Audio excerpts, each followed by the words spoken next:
Salut! J'espère que vous allez bien les amis. Aujourd'hui on se retrouve, on va faire une petite série de 2 ou 3 épisodes, on va voir comment évoluent les choses, si ça vaut le coup d'en faire un troisième, j'en fais un troisième, on verra bien. On va attaquer un gros projet et en soi un beau défi pour moi, une cuisine en bois massif et métal pour le coup.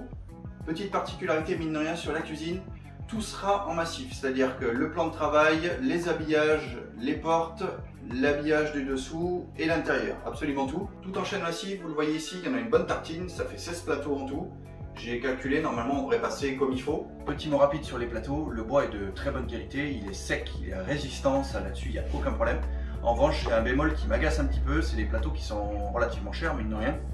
Et les mecs qui coupent les plateaux ne sont pas fichus de couper, d'équarrir comme il faut le plateau et de le remettre au carré. Donc c'est même écrit sur l'étiquette hein, qu'ils peuvent avoir jusqu'à 10 mm d'écart dans la longueur. C'est pas au carré et il y a un écart quand même. Donc c'est des plateaux de 20 mm d'épaisseur et ça peut varier entre 1,8 et 2,5. Ça fait quand même beaucoup. Pour des plateaux à ce prix-là, honnêtement, c'est quand même moyen. Mais au-delà de ça, les plateaux sont vraiment jolis, donc pour mon projet, ça ira super bien.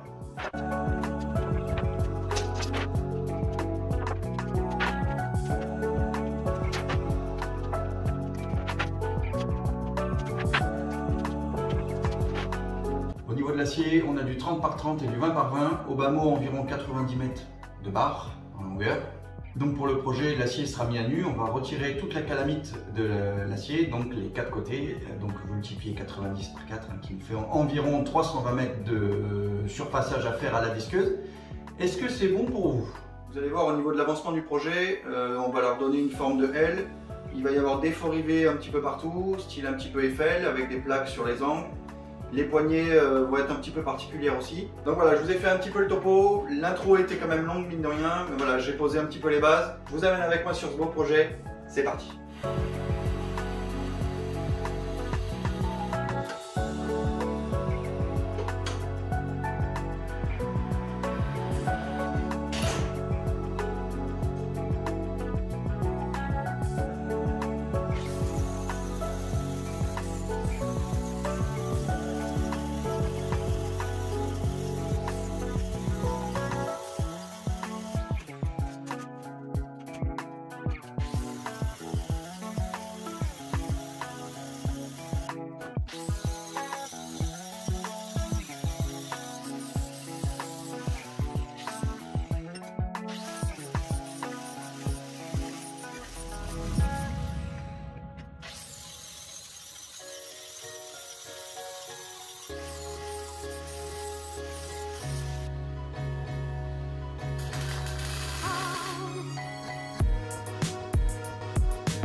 Le voilà déjà tout propre.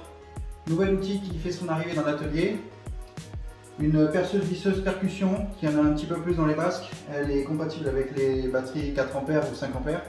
Donc ça envoie quand même du pâté, mine de rien. Parce que pour le vissage et le petit perçage avec ma petite 12 volts, et vraiment elle commençait à avoir ses limites. Donc ça qui peut passer dans les meubles, ça qui peut bien percer, puis la clé à choc, je pense qu'au niveau vissage on est pas mal. Au niveau du poignet, rien de sorcier. Une cornière avec un plat mis à l'équerre sous les par-dessus et sur les côtés, 2 petits trous et ça va faire des poignées super jolies.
Meuble à frais. Bon, j'ai vu passer quelques mètres de ferraille, j'en ai plein les bottes. Le décapage, ça a été vraiment long, hein. J'y ai passé la journée, c'était vraiment super bon. Pour le coup, je vous retrouve demain un peu plus frais pour le début de l'assemblage, mais pour vous, c'est tout de suite. Allez, un petit peu plus frais qu'hier, on attaque l'assemblage.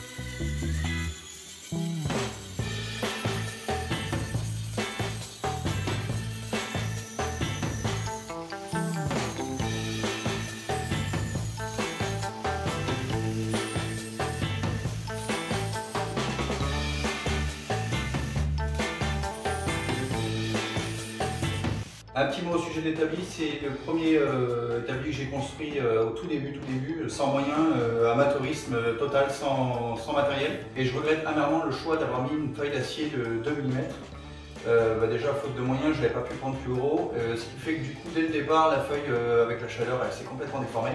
Ce qui amène à ce que l'établi soit bombé à certains endroits, donc pour les soudures, comment vous dire que c'est une véritable misère. Donc en attendant, j'utilise une plaque d'OSB qui n'est pas non plus exceptionnelle, donc ça complique encore plus les choses. Donc voilà, ça c'est un truc qu'il faudra que je refasse plus tard, un truc vraiment costaud avec de la tubulure de 3 ou 4 mm d'épaisseur, un truc vraiment, et plus gros aussi, plus long peut-être. Donc voilà. Le plus difficile c'est de réaliser le premier cadre, une fois qu'il est bien plat, bien encarré, après il n'y a plus qu'à se mettre dessus et reprendre le carré à partir du cadre, et là ça va beaucoup mieux. Mais le début c'est vraiment une cata.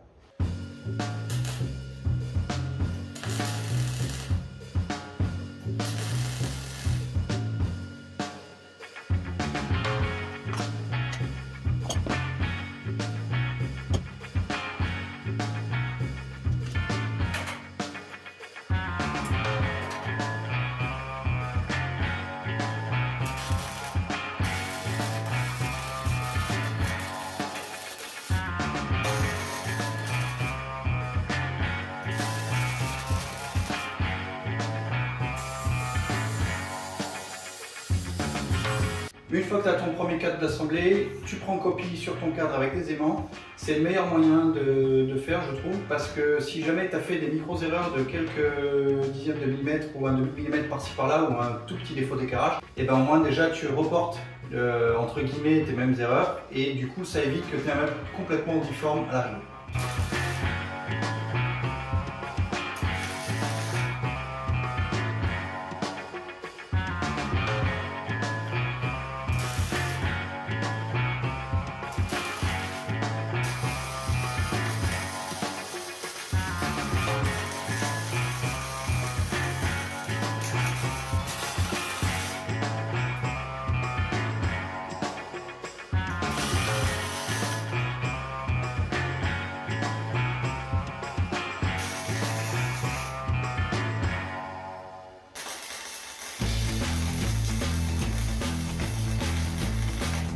Ah, le Père Noël effacé.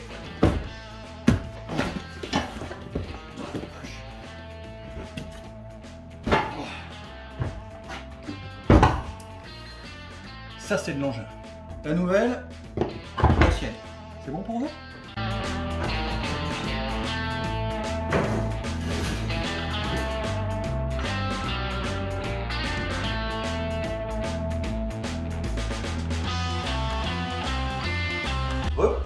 Je vous raconte pas l'histoire pour en arriver là. Vous voyez ça maintenant tout beau, tout propre, tout fini avec les serre joints prêts à souder. Il s'est passé au moins une bonne heure ou deux, quelques jures par-ci par-là et on en est là.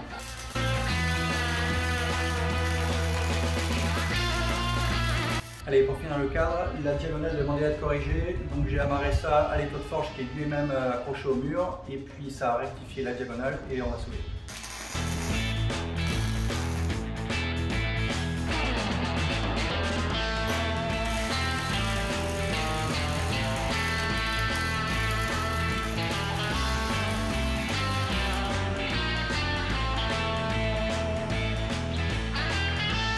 3, poursuite de l'assemblage.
Vous m'avez vu souder tout un tas de petites pattes comme celle-ci, rien d'extraordinaire, c'est du plat avec un trou légèrement excentré pour qu'on puisse passer la visseuse à l'intérieur du meuble. En l'occurrence, comme le bois a des épaisseurs légèrement différentes, on prend l'épaisseur la plus importante, on la pose à plat et on n'a plus qu'à souder les pattes de fixation où on en a besoin.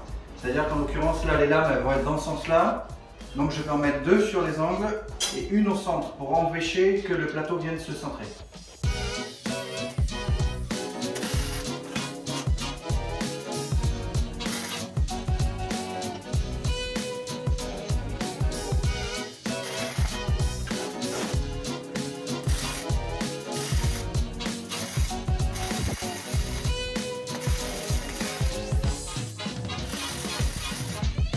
Allez, je viens de recevoir les boulons à tête plate qui vont faire office de faux rivets pour lui donner un style effet. Regardez-moi ça comme ils sont beaux. Il va falloir tous les passer à la visqueuse. C'est bon pour vous? Je vous retrouve dans 200 boulons.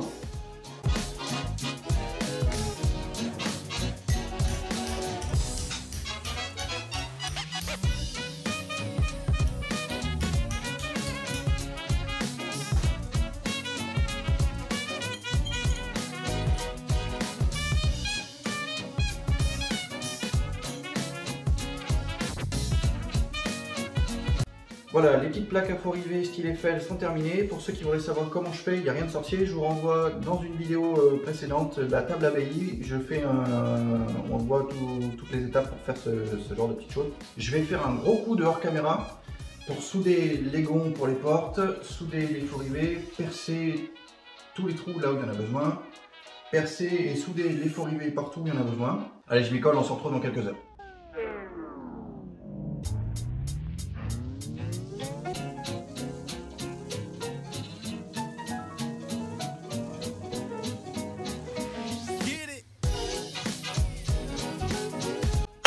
Ça ça y est, le plus gros boulot sur l'acier c'est terminé. Il reste plus qu'un bon coup de nettoyage et gratonnage, j'en ai pour un sacré bout de temps. Tout s'est plutôt bien déroulé, ça s'est plutôt bien passé. Par contre, voilà, le travail était titanesque, il fallait absolument tout décaper, enfin ça a pris un temps fou. C'est la fin de cet épisode, on se retrouve prochainement pour l'épisode 2, pour le plan de travail, les habillages, l'intérieur, l'extérieur, enfin tout ce qui va bien, finition et vernis et assemblage final.